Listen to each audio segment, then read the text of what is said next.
Don't give second opportunity to those people who don't deserve. કેટલા બધા લોકો એવા છે, સંસારમાં જીવવું છે ને તો આજુબાજુ જ છે એટલે અથડાયા વગર રહી નહીં શકીએ, અને એમની હાજરી વગર સંસાર ચાલશે કેવી રીતે? સંસારમાં બાવળિયા જંગલ છે એ તો સૌથી વધુ છે.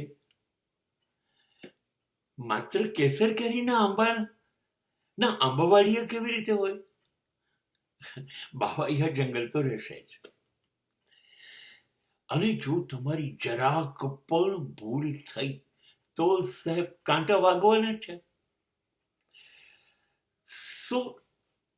એનો સ્વભાવ છે કાંટા થઈને તમને વાગવાનો, ડંખ આપવાનો. તમારે શું કરવું જોઈએ? What you have to done? beware of those people જેનાથી તમને પીડા થાય, જેનાથી તમને દુઃખ થાય.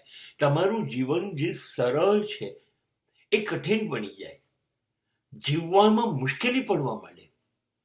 એવા લોકો છે, અને એક વખત તમને અનુભવ કરાવી પણ શકે. આ લોકો તમને એમની નાલાયકીનો, એમની જંગલિયતનો અનુભવ કરાવી દે. હા, થઈ શકે. જીવનમાં દરેક અનુભવનું એક સ્થાન છે, એ દ્રષ્ટિએ આપણને અનુભવ મળી ગયો. પણ નાઉ આઈ એમ એલર્ટ.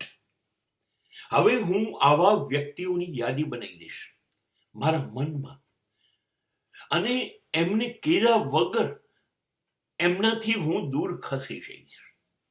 હવે હું મારા આ જીવનમાં ફરીથી દુઃખી થવા માટે આ લોકો પાસે જવું પડે એવું નહીં થવા દઉં.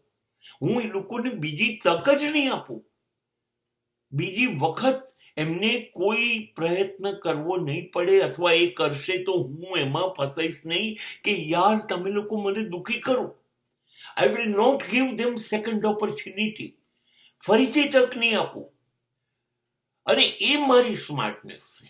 એક્ઝેક્ટલી હવે આપણે શીખતા શું જવાનું છે કે સમાજ જે છે એ તો રહ્યો છે, એ જ રહેશે, અને સમય જતા વધારે ને વધારે બગડતો જશે, મુશ્કેલ બનતો જશે.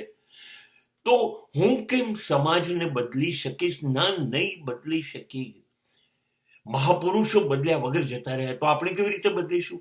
નહીં, આપણે એટલું જ ધ્યાન રાખીશું કે આ લોકોને જે કરવું છે એ હવે આપણે એમને નહીં કરવા દઈએ. We will not give second opportunity. That's all.